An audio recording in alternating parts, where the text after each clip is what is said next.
Students, आज मैं energy level diagram के बारे में बताना चाहता हूँ कि एनर्जी लेवल डायग्राम कैसे बनाते हैं। नीचे से ऊपर की ओर एनर्जी बढ़ती है। नीचे जो ऑर्बिटल लिखी जाती है वो मॉलिक्यूलर ऑर्बिटल बॉन्डिंग की होती है, ऊपर एंटी बॉन्डिंग की होती है। मॉलिक्यूलर ऑर्बिटल में बॉन्डिंग मॉलिक्यूलर ऑर्बिटल की जो एनर्जी होती है वो कम होती है और एंटी बॉन्डिंग मॉलिक्यूलर ऑर्बिटल की एनर्जी होती है ज़्यादा, और एटॉमिक ऑर्बिटल की इन दोनों के बीच में होती है। कहने का मतलब ये हुआ कि अगर हम असेंडिंग ऑर्डर देखेंगे तो सबसे नीचे मॉलिक्यूलर ऑर्बिटल, फिर एटॉमिक ऑर्बिटल, फिर anti bonding molecular orbital. Clear? तो इस पे बेस बहुत से क्वेश्चन आते हैं, यूपी बोर्ड में भी आते हैं और आईसी बोर्ड में कंपटीशन भी 2-3 क्वेश्चन पूछे जाते हैं कि केमिकल बॉन्डिंग में कौन मॉलिक्यूल एग्जिस्ट करेगा, कौन एग्जिस्ट नहीं करेगा, मतलब कौन सा मॉलिक्यूल पॉसिबल है बनने का और कौन बिल्कुल नहीं बनेगा। तो इस टाइप का मैं डिस्कशन आज करने वाला हूँ। तो बॉन्डिंग के बारे में देख लीजिए, मैं बता रहा हूँ, थोड़ा सा आप चेक कर लीजिएगा थोड़ा सा। गुड। Energy level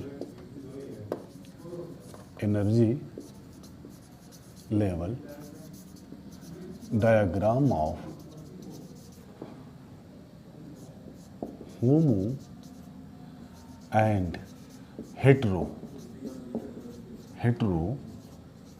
डाइन्यूक्लियर molecules. सबसे पहले मैं बॉन्ड ऑर्डर निकालना बताता हूँ कि बॉन्ड ऑर्डर कैसे निकालते हैं, कैलकुलेट कैसे करते हैं बॉन्ड ऑर्डर। तो बॉन्ड ऑर्डर होता है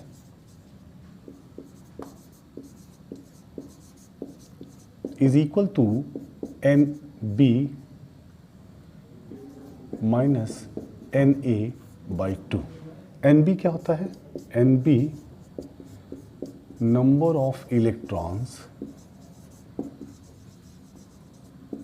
present in bonding molecular orbitals।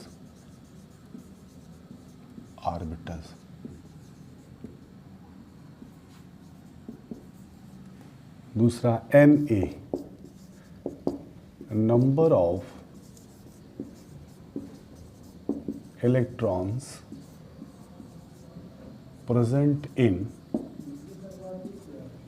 anti-bonding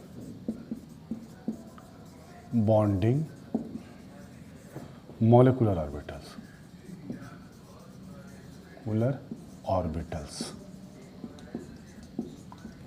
okay, तो हम कैसे कॉन्फ़िगरेशन करेंगे? जिसका मॉलिक्यूल का हमको बनाना होता है, चूँकि मॉलिक्यूल बनने के बाद जब एक बार atomic orbital molecular orbital convert हो जाती है तो दोबारा से एटॉमिक ऑर्बिटल का शेप नहीं लेती है, वो अपनी आइडेंटिटी लूज कर देती है। और ये भी नहीं हम कैलकुलेट कर सकते हैं कि ये इलेक्ट्रॉन इस एटॉमिक ऑर्बिटल का है और दूसरा वाला इलेक्ट्रॉन दूसरे एटॉमिक ऑर्बिटल का है। तो इसके लिए प्राइमरीली पहला एग्जाम्पल मैं ले रहा हूँ हाइड्रोजन का। H2 molecule formation, Kiul energy level diagram.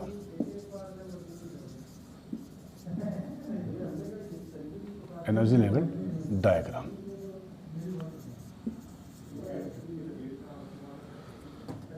ए को कैटेगराइज करते हैं HA 1s1, HB 1s1। अब दोनों ऑर्बिटल्स को हम लिख लेते हैं वर्टिकल लाइन में ऐसे। This is 1s1, this is also 1s1।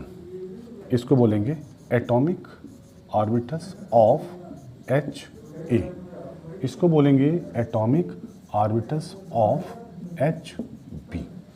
अब दोनों में सिंगल इलेक्ट्रॉन रहेगा, इसमें भी एक इलेक्ट्रॉन इतना है। जब कभी भी हम मॉलिक्यूलर ऑर्बिटल बनाते हैं तो जो एटॉमिक ऑर्बिटल के जितने इलेक्ट्रॉन होते हैं और जितनी संख्या होती है, दोनों के नंबर जो होते हैं उतने ही नंबर के मॉलिक्यूलर ऑर्बिटल बनाते हैं, जिसमें आधी हो जाती है बॉन्डिंग की, आधी एंटी बॉन्डिंग की।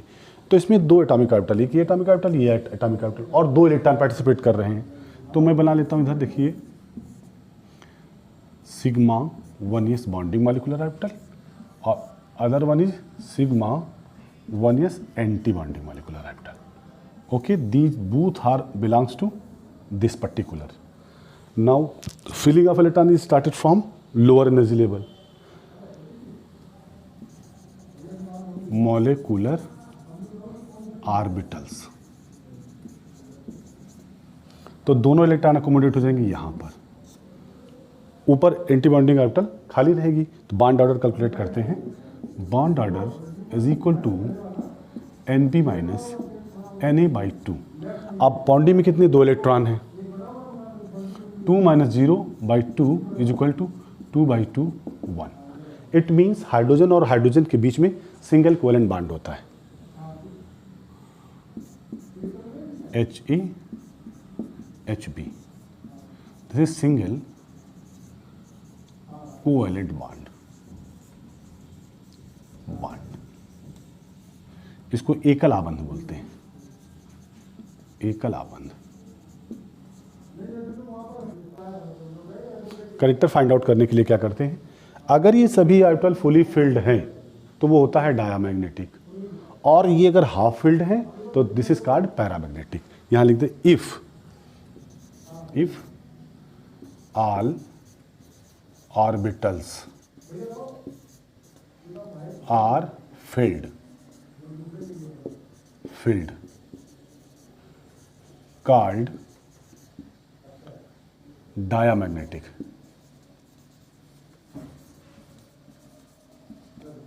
जब सभी ऑर्बिटल भरी होती हैं, मैं आगे एग्जांपल और बताऊंगा, इसका जब दूसरा पार्ट में बताऊंगा तो उसमें दिखा दूंगा आपको कि जब ऑर्बिटल पूरी भरी होती है तो उसको हम डायमैग्नेटिक बोलते हैं, और जब खाली होती है तो उसको हम पैरामैग्नेटिक बोलते हैं।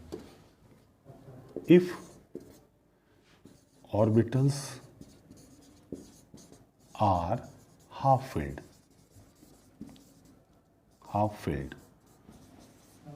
then it is called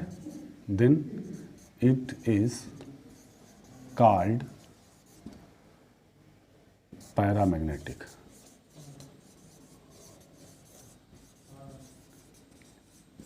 in nature।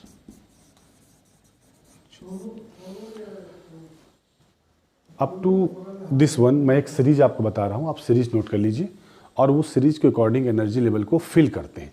तो एनर्जी का बढ़ने का जो क्रम होता है, एनर्जी लेवल शुरुआत होती है सिग्मा 1s बॉन्डिंग, फिर सिग्मा 1s एंटी बॉन्डिंग, फिर sigma 2s bonding, sigma 2s anti bonding. Anti bonding को मैं स्टेरिक से करता हूँ, जैसे ये लिख दिया है एंटी बॉन्डिंग का सिंबल, तो ये asterisk, this is anti bonding और दिस इज बॉन्डिंग। उसके बाद जब एनर्जी इंक्रीज करती जाती है तो फिर क्या करते हैं हम, यहाँ थोड़ा सा चेंज आ जाता है, यहाँ पर हम लिखते हैं पाई 2px बॉन्डिंग, पाई 2py बॉन्डिंग, फिर सिग्मा 2pz बॉन्डिंग। अब क्या करते हैं, एंटी बॉन्डिंग में इलेक्ट्रॉन जाता है, पाई 2px एंटी बॉन्डिंग, पाई 2py, ये दोनों एनर्जी लगभग बराबर रहती है, एंटी बॉन्डिंग। और लास्ट में इलेक्ट्रॉन सबसे हायर जो एटॉमिक ऑर्बिटल होती है एंटी बॉन्डिंग की, this is sigma 2pz anti bonding. इसकी एनर्जी सबसे ज़्यादा होती है। और अब ये up to 15th electron, 14th electron, ये सिस्टम चलता है। 14th इलेक्ट्रॉन, इसके बाद एक सीरीज चेंज हो जाती है, ये पार्ट आ जाता है पहले और ये पार्ट आएगा ऐसे, मतलब सिग्मा 2pz का सीरीज पहले आ जाती है, nitrogen onwards, nitrogen molecule and onwards means 14th electron onwards. क्या होता है, ये चेंज हो जाती है, 2pz पहले आ जाएगी और पाई बाद में आएगी। क्लियर?